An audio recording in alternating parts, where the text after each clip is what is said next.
Bon, aujourd'hui, on est avec Stéphane Ricard après avoir été avec Laurent Besbock. Avec Stéphane, on va parler un petit peu plus technique et stratégie de course. Peux-tu nous parler un petit peu du parcours et des conséquences et des éléments qu'il va y avoir d'importance sur ce parcours? Je pense que c'est un parcours où l'échauffement sera capital parce que le départ est en montée et il va falloir se placer d'entrée de jeu parce qu'il y a des escaliers au bout de quelques mètres de course. Donc le départ sera capital et l'échauffement capital. Ensuite, il va falloir être très malin au niveau du départ pour bien se placer, comme je l'ai dit, mais aussi pour vraiment gérer son allure parce que la course est tellement dure, la course est tellement éprouvante. Je pense que c'est l'un des championnats de France les plus durs depuis de nombreuses années. Il faudra vraiment gérer son allure au départ pour pouvoir arriver au portail de la Clairière, qui pour moi est certainement le début de la course en montagne. Après 3 km de route goudronnée, je pense que c'est à cet instant que les meilleurs spécialistes de la discipline vont effectuer les crémages et vont vraiment mettre en avant leur qualité de montagnard. C'est un sentier qui est assez raide, avec de nombreuses pierres, et c'est vrai qu'à ce moment-là, le rythme cardiaque augmente, la foulée est différente, avec une foulée beaucoup plus rasante, une foulée de montagnard, une foulée de grimpeur, et c'est là qu'il faut vraiment rentrer dans sa bulle également, et pas essayer de suivre tel ou tel athlète, mais vraiment faire la course pour soi. Parce qu'en montée, c'est terrible. Si on a le malheur de partir trop vite et d'avoir un rythme trop différent de son rythme de course normal, on ne tient pas très très longtemps.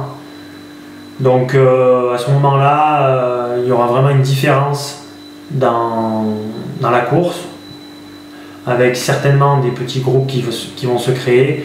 Et puis après, on va avoir vraiment le raid dès qu'on sort du chemin à gauche, où là, il faudra, je pense, alterner la marche et la course. Enfin, pour ma part, c'est ce que je ferai, pour pouvoir récupérer physiquement, faire baisser le rythme cardiaque à cet instant, et pour pouvoir enfin relancer dès qu'on reprend le chemin de la brèche, où là, on peut gagner vraiment du temps.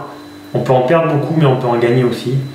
Pour arriver à la brèche, et à la brèche, effectuer une nouvelle relance, un dernier effort, jusqu'aux antennes, pour là aussi arriver au sommet dans de bonnes conditions. Ok, donc au niveau temps de course, aux alentours d'une heure. Moins d'une heure, ça me paraît vraiment difficile. Enfin, le coureur qui fera moins d'une heure sera vraiment costaud.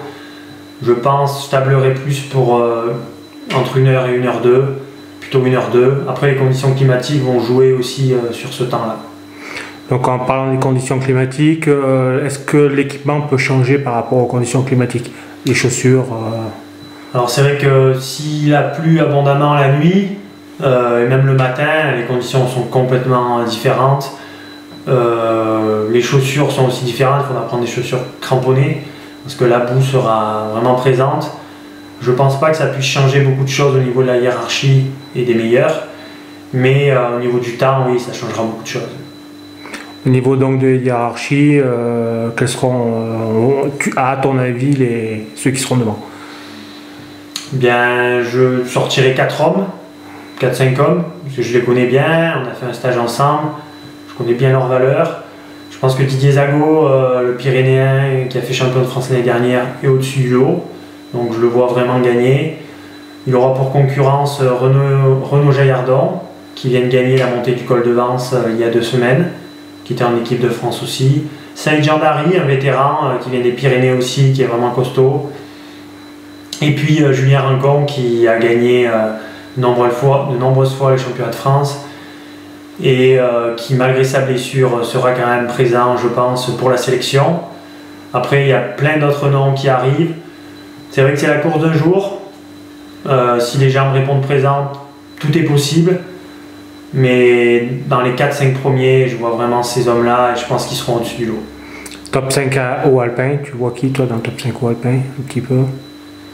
C'est vrai que c'est la course d'un jour, donc si on est frais physiquement, si on est bien, tout est possible. Je pense que Laurent, il a de bonnes capacités, je pense qu'il s'est bien préparé pour cet événement.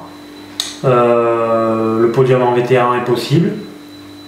Pascal Bertrand aussi, qui est licencié à Firmini, avec qui je m'entraîne régulièrement, on peut aussi réaliser quelque chose de bien. L'année dernière, il a fait 11e.